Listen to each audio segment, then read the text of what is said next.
Cinema నేను Prasuna. Combination confirm అయింది, ఇక పట్టాలెక్కడమే మిగిలింది అని ఫిక్స్ అవుతున్న ఆడియన్స్ కు షాకులు ఇస్తున్నారు మన ఫిల్మ్ మేకర్స్. వీళ్ళు కాదు వాళ్ళు, అబ్బే వాళ్ళు కాదు వీళ్ళంటూ డైలమాలో పడిపోతున్నారు. మరి ఇప్పటికైనా ఓకే చేసి షూట్ కి వెళ్ళిపోతారా, లేక సాటిస్ఫై కాలేదంటూ మళ్ళీ తారల వేటలో పడతారా? మేకర్స్ ఇప్పుడు ఫుల్ డైలమాలో పడిపోతున్నారు. ఓకే అనుకున్న తారలను కాదని పక్క చూపులు చూస్తున్నారు. ఒక్కోరిది ఒక్కో రీజన్. 2 నెలలుగా హీరోను పట్టుకోలేకపోతున్న ఎల్లమ్మ నాని శర్వా నుండి నితిన్ దగ్గరకు వచ్చి ఆగిందనుకునే లోపే బెల్లంకొండ ఎంట్రీ ఇచ్చాడు. ఇక ఇప్పటికైనా పట్టాలెక్కడమే తరువాయి అనుకున్న సమయంలో సరికొత్తగా మ్యూజిక్ సెన్సేషన్ దేవి ఎంట్రీ ఇవ్వడంతో కంగు తిన్నారు మూవీ లవర్స్. ఈ దేవి హీరో ఏంటో, దిల్ రాజు డెసిషన్ ఏంటో అంటూ భారమంతా ఎల్లమ్మపైనే వేశారట బలగం ఫ్యాన్స్. ఇక నాగా 100 సినిమాలో టబు ఫిక్స్ అనుకున్న ఆడియన్స్ కు షాక్ ఇస్తున్నారు మేకర్స్. అబ్బే టబు కాదంటూ అనుష్క దగ్గర ఆగి అటు నుండి నయనతార వైపు చూస్తున్నారని తెలుస్తోంది. పొలిటికల్ థ్రిల్లర్ బ్యాక్ డ్రాప్ లో వస్తున్న ఈ సినిమాలో హీరోయిన్ లేడీ సీఎం గా కనిపిస్తారని టాక్. ఇక చిరు కూడా బాబీ సినిమా కోసం త్రిష అనుష్కలను అనుకోని ఇప్పుడు మాలవిక రాశికన్నల వద్ద ఆగాడని తెలుస్తోంది. ఇక స్వారీ కథతో నితిన్ చుట్టూ చక్కలు కొట్టిన విక్రమ్ కే కుమార్ మనసు మార్చుకుని రౌడీపై విజయ్ దేవరకొండ వద్దకు వెళ్లాడట. ఇప్పటికే రాహుల్ సాంకృత్యాన్, రవికిరణ్ కోలా సినిమాలకు కమిట్ అయిన రౌడీ ఈ సినిమాకు ఎప్పుడు డేట్స్ ఇస్తాడో. తమ్ముడు డిజాస్టర్ తో నితిన్ ఎల్లమ్మతో పాటు స్వారీని కూడా వదులుకోవాల్సి వచ్చిందన్నమాట. ఇక బాలీవుడ్ లో వచ్చి సూపర్ హిట్ అయిన జాట్ పార్ట్ 2కి గోపీచంద్ మలినేని కాకుండా భలే మంచి రోజు ఫేమ్ శ్రీరామ్ ఆదిత్య మెగాఫోన్ పట్టునున్నాడన్న తెలుస్తుంది. మరి కెరీర్ లో ఇప్పటి వరకు హై వోల్టేజ్ యాక్షన్ ఎంటర్టైనర్ చేయని ఈ కుర్ర హీరో సన్నీ డియోల్ను ఎలా డీల్ చేస్తాడో చూడాలి. I'm the care of controversy అంటున్నాడు మన బండ్ల గణేష్. స్టేజ్ పైనే కాదు ట్విట్టర్ లోనూ చెడుగుడు ఆడతానంటున్నాడు. ఈ క్రమంలో బన్నీవాస్ కు కౌంటర్ వేస్తూ ఇండైరెక్ట్ గా ఓ పోస్ట్ వదిలాడు. దీంతో అసలే సినిమా పోయి బాధపడుతుంటే ఈ గిల్లుడెందుకు గురు అంటూ కామెంట్స్ చేస్తున్నారట ఫిల్మీ ఫ్యాన్స్. కంటెంట్ తక్కువ, కాంట్రవర్సీ ఎక్కువ అన్నట్టుగా ఉంది బండ్ల గణేష్ వ్యవహారం. అప్పుడెప్పుడో గబ్బర్ సింగ్, బాద్షా, టెంపర్ అంటూ బడా హీరోలతో సినిమాలు తీసిన ఈ కమెడియన్ కమ్ స్టార్ ప్రొడ్యూసర్ ఇప్పుడు సినిమాల కన్నా సెన్సేషనల్ కామెంట్స్ తోనే వైరల్ అవుతున్నాడు. ఇప్పటికే స్టేజ్ మీద ఏం మాట్లాడతాడో ఏమో అని ఫంక్షన్లకి పిలవడమే మానేసింది ఇండస్ట్రీ. అయినా నేను మారను అంటూ ఎవరో ఒకరిపై డైరెక్ట్ గా ఇండైరెక్ట్ గా కామెంట్స్ తో ట్విట్టర్ లో రచ్చ చేస్తూనే ఉన్నాడు. మొన్నటికి మొన్న లిటిల్ హార్ట్ సక్సెస్ మీట్ లో అల్లు అరవింద్ పై చేసిన కామెంట్స్ నెట్టింట్లో ఎంత వైరల్ అయ్యాయో తెలిసిందే. ఇక ఇదే ఇష్యూపై బన్నీవాస్ పిలిచి తప్పు చేశానంటూ తలపట్టుకున్నాడు కూడా. అయితే తాజాగా బన్నీవాస్ తన మిత్రమండలి ఈవెంట్ లో తనను కొందరు తొక్కాలని చూస్తున్నారని, తొక్కితే బన్నీవాసు పడిపోతాడని అనుకోవద్దని, నా వెంట్రుక కూడా పీకలేరు అంటూ కామెంట్ చేసిన సంగతి తెలిసిందే. మరి కావాలని కౌంటర్ వేశాడా లేక యాక్సిడెంటల్ గా పోస్ట్ వదిలాడా తెలీదు కానీ ఇది పీకుతా అది పీకుతా అని మనం చెప్పాల్సిన పని లేదు.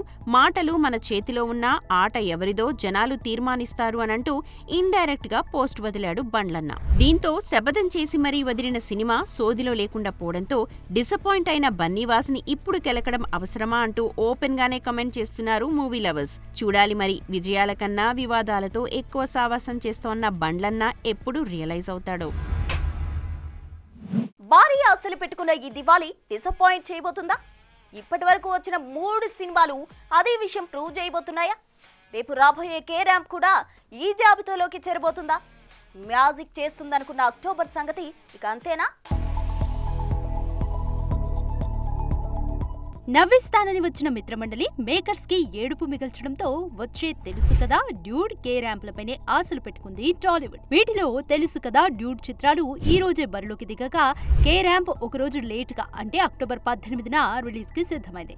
అయితే భారీ అంచనాలతో బరిలోకి దిగిన ఈ 2 సినిమాల్లో తెలుసు కదా బాక్సాఫీస్ వద్ద సో టాక్ ని మూటగట్టుకున్నట్లు కనిపిస్తోంది. సినిమాలోని కోర్ లైన్ ఇప్పటికే ఎన్నో సినిమాల్లో చూసేసి ఉండడంతో కనీసం స్క్రీన్ ప్లేతో అయినా నీరజ మ్యాజిక్ చేస్తుందనుకున్నారు. కానీ మీ బుర్రలకి పని పెట్టాల్సిందే అంటూ స్క్రీన్ ప్లేని మరింత గందరగోళంగా డిసైడ్ చేయడంతో కన్ఫ్యూజన్ లో పడిపోతున్నారు ఆడియన్స్. సిద్ధు రోల్ క్లారిటీగానే ఉన్నా మిగతా సీన్స్ అండ్ క్యారెక్టర్స్ ఆడియన్స్ కి ఏమాత్రం కనెక్ట్ అవుతాయో చూడాలి. మొత్తంగా చూస్తే యూత్ కి కాస్త పర్వాలేదనిపించే ఈ సినిమా మిగతా ఆడియన్స్ అండ్ ఫ్యామిలీస్ ని అట్రాక్ట్ చేయడంలో విఫలమైనట్టే కనిపిస్తుంది. ఇక ఇదే రోజు వచ్చిన డ్యూడ్ కాస్త మంచి టాక్ ని మూటగట్టుకోవడం విశేషం. లవ్ టుడే, డ్రాగన్ ఆఫ్ రిటర్న్లతో టాలీవుడ్ ఆడియన్స్ కి దగ్గరైన ప్రదీప్ రంగనాథ్ డ్యూడ్ సినిమాలో తనదైన శైలి కామెడీ టైమింగ్ టెలింగ్ తో పాటు stylish elements and solid emotions తో సినిమాని మరో మెట్టెక్కిస్తాడు. ముఖ్యంగా తన పాత్ర పరిస్థితులకు తగ్గట్టు వేరియేషన్స్ ని చూపిస్తూ మెస్మరైజ్ చేస్తాడు. ఇక హీరోయిన్ గా మమితా బైజు తన నటనతో మంచి మార్కులే కొట్టేసింది. ముఖ్యంగా కీర్తీశ్వరన్ కామెడీని హ్యాండిల్ చేసిన విధానాన్ని మెచ్చుకోవాలి. అయితే మొదటి భాగాన్ని బాగా తీసిన కీర్తీశ్వరన్ సెకండ్ హాఫ్ లో చేతులెత్తేయడం గమనార్హం. ముఖ్యంగా సెకండ్ హాఫ్ స్క్రీన్ ప్లేతో పాటు లీడ్ రోల్స్ ని కూడా ఇంకా బలంగా రాసుకుని ఉంటే మరో మెట్టు ఎక్కేది. ఓవరాల్ గా చూస్తే ఇప్పటివరకు వచ్చిన 3 సినిమాల్లో డ్యూడ్ సినిమానే కాసిని కలెక్షన్స్ ని చూడొచ్చేమో, కానీ దివాళీ సీజన్ కి సరిపోయే సందడి తెస్తుందా అంటే డౌటే. ఇక ఒక రోజు లేట్ గా వస్తున్న కే ర్యాంప్ పై కూడా పెద్దగా ఆశలేమీ పెట్టుకోలేదు ఆడియన్స్. చూడాలి వచ్చే రోజుల్లో ఏమైనా సినిమాలు టాక్ మార్చుకుని మరిన్ని కాసులు చూస్తాయో లేదో. భారీ బడ్జెట్లంటే బడా హీరోలకు మాత్రమే సొంతం, కానీ మాకు అంతే కావాలని మంకు పడుతున్నారట మీడియం రేంజ్ హీరోస్. 10-25 కాదు, ఏకంగా 100 కోట్ల బడ్జెట్లు కూడా ఈ లిస్ట్లో ఉండడం గమనార్హం. దీంతో బడ్జెట్లు పెంచేసి మీరు మునిగిపోవడమే కాక మమ్మల్ని ముంచేస్తున్నారంటూ తెగ బాధపడిపోతున్నారట టాలీవుడ్ మేకర్స్. పెద్ద హీరోలకేనా మాకు భారీ బడ్జెట్ సినిమాలు కావాలంటున్నారట మీడియం రేంజ్ హీరోస్. వాస్తవానికి చిన్న హీరోల మీద బడ్జెట్ అంటేనే భయపడతారు నిర్మాతలు, ఎందుకంటే వాళ్ళకంత మార్కెట్ ఉండదు. కానీ రికవరీపై ఏమాత్రం ఆలోచించకుండా భారీ బడ్జెట్ పెట్టిస్తున్నారట ఈ టైర్ 2 హీరోస్. దాదాపు 80 కోట్ల బడ్జెట్తో తెరకెక్కిన కింగ్డమ్ పోయినా రాహుల్ సాంకృత్యాన్తో తీసే పీరియాడికల్ సినిమా కోసం ఏకంగా 170 కోట్ల బడ్జెట్ పెట్టిస్తున్నట్టి రౌడీ హీరో. ఇక కార్తికేయ 2 హిట్ అయింది అంటూ భరత్ కృష్ణమాచారి డైరెక్షన్లో తెరకెక్కుతోన్న స్వయంభూకి ఏకంగా 120 కోట్లు పెట్టిస్తున్నట్ట నిఖిల్. అయితే గత చిత్రం అప్పుడో ఇప్పుడో ఎప్పుడో బొక్కబోర్లా పడిందన్న విషయం ఈ బాబుగారు మర్చిపోయినట్టున్నారు. ఇక 100 కోట్ల కలెక్షన్స్ ని కల్లో కూడా చూడని మంచు విష్ణు కూడా కన్నప్ప కోసం ఎలా కాసుల వరద పారించాడో చూశాం. ఇక విరూపాక్షతో 100 కోట్లు కొలగొట్టిన హీరోని అంటూ సంబరాల ఏటిగట్టు బడ్జెట్ ని ఏకంగా 160 కోట్లకు తీసుకెళ్లిపోయాడు సాయిధరం తేజ్.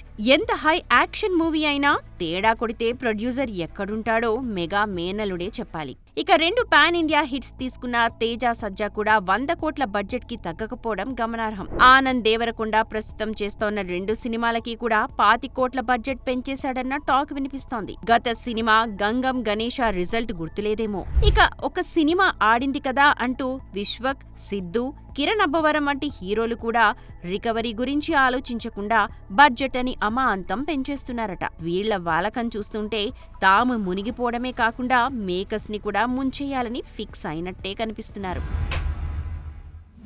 సినిమా అంటే ఆడియన్స్ కు ఈజీగా అర్థమైపోవాలి, కానీ కొన్ని స్క్రీన్ ప్లే కన్ఫ్యూజన్ తో ఆడియన్స్ బుర్రను పిచ్చెక్కిస్తాయి.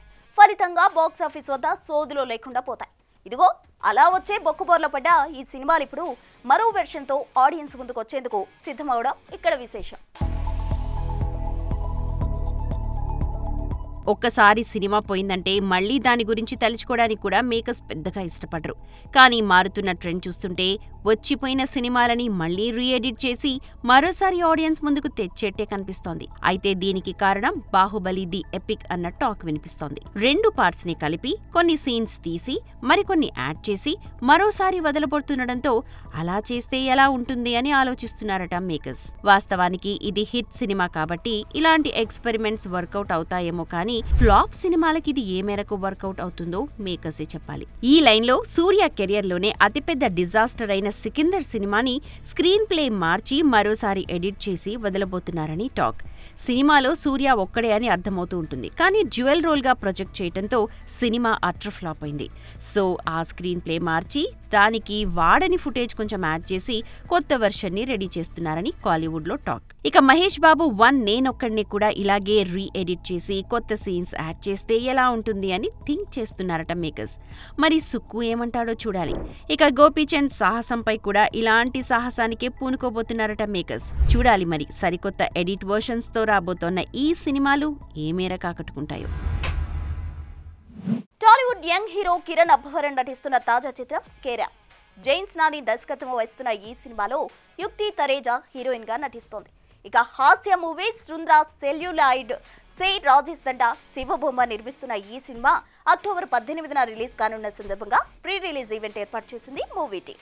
ఈ కాస్ట్ అందరికండి, పేరు పేరున కాస్ట్ అందరికి, ప్రత్యేకంగా టెక్నీషియన్స్ కండి, అది చెప్పదలుచుకున్నాను నేను. సింఫనీ అంటారు ఇంగ్లీష్లో. సింపుల్గా చెప్పాలంటే 4 చక్రాలు ఫార్ములా కారకు చాలా అవసరం. ప్రతి క్రాఫ్ట్ అండి, పేరు పేరున బ్రహ్మకటల్ గారు, సతీష్ గారు, చేతన్ భరద్వాజ్ గారు, చోటాకర్ ప్రసాద్ గారు, పేరు పేరున రాజా రవీంద్ర. నిజంగా అండి ఒక పోసకు వచ్చినట్టు ఈ సినిమా అండి. అంతకంటే నేను చెప్పను. I don't want to talk much. And you know there's so much you are waiting for Kirana Boram also. This is going to be my comeback movie చాలా వర్షం తర్వాత. సో నేను చాలా ఎమోషనల్గా ఉన్నాను ఇప్పుడు. First of all I've attended a lot of pre release, but ఎంత పెద్ద pre release I'm seeing for the first time. And I totally give it to Rajesh గారు. I have never seen in my 20 years of my career so many directors coming and talking about a movie. So you can imagine what kind of a person is he. I loved the response of the trailer. I mean, we all loved the response of the trailer. And నేను చాలా ఎక్సైటెడ్గా ఉన్నాను for the release on 18th October. And obviously, I want to thank my entire team that I'm standing on this stage. I cannot be more grateful. I'm very lucky. I think God has been very kind to me. And my director, Nani, please, thank you so much for writing such a layered character and believing in me and giving it to me. సినిమాలో ఎంత crucial రోలో హీరోకి అంత heroine ఎంత crucial role. Thank you so much యుక్తిజీ. చింపేశారు. మీకు తెలుగు అర్థమవుతలేదు, తెలియదు పాట్ దియా ఓవి బోల్ రहा हूं मैं. అండ్ విమలా మ్యామ్ చిన్న రోల్ అయినా మీరు చేసినందుకు చాలా థ్యాంక్ యూ. అజయ్ అన్న ఇక్కడ లేరు, అజయ్ అన్నకి థ్యాంక్ యూ. కామ్నా గారు ఇప్పుడు లేరు, మేడంకి థ్యాంక్ యూ. నరేష్ సార్, నాకు తెలిసి ఈ సినిమా తర్వాత the lover boy Naresh sir అవుతారేమో సార్. మీరు వేసే స్టెప్స్ మీ థింగ్ అండ్ చాలాసేపు మాడేస్తాం. రేపు థియేటర్లో సర్ప్రైజ్ నరేష్ గారిది. సెకండ్ హాఫ్లో బ్లాస్ట్ అయిపోద్ది ఒక ఎపిసోడ్. అది డెఫినెట్లీ నరేష్ గారు. Thank you so much accept sir. Sai Kumar గారు యాక్ట్ చేశారు, ఆలీ గారు యాక్ట్ చేశారు, అండ్ మురళీధర్ గౌడ్ గారు ఇందాక వెళ్ళారు. వీళ్ళందరూ యాక్ట్ చేశారు. Thank you so much. ఒక మంచి సినిమా తీసినప్పుడు ఖచ్చితంగా నవ్వించే ప్రయత్నం కొన్నిసార్లు మనకు అర్థమైపోద్దండి. అరే సినిమా చేసాం, ఎంతవరకు రీచ్ అవుతుంది, ఎంతవరకు ఆడియన్స్ని మనం కాన్ఫిడెంట్గా థియేటర్కి రమ్మని అడగచ్చు, ఒకవేళ వచ్చిన తర్వాత సినిమా అటు ఇటు అయితే ఏంటి, అది ఇదని కొన్నిసార్లు ఖచ్చితంగా మనకు భయం ఉంటుంది. నేను ఈ సినిమాకి మేము స్టార్ట్ చేసినప్పుడు దీపావళి పండగకి రిలీజ్ చేయాలని మేము ఫిక్స్ అయ్యామండి. ఆ రోజే నాకు తెలుసు ఈ సినిమా ఖచ్చితంగా మీ ఫ్యామిలీ అందరితో కలిసి నవ్వుకుండే సినిమా అని చెప్పి. మేము అనుకున్నట్టుగానే, నిజం చెప్పాలంటే మేము అనుకునే దానికన్నా కొంచెం ఎక్కువగా ఈ సినిమా బాగా వచ్చింది. ఖచ్చితంగా రేపు మీరు పండగకి అందరూ పగలబడి నవ్వుతారు. అందుకే అంత కాన్ఫిడెంట్గా చెప్తున్నాను.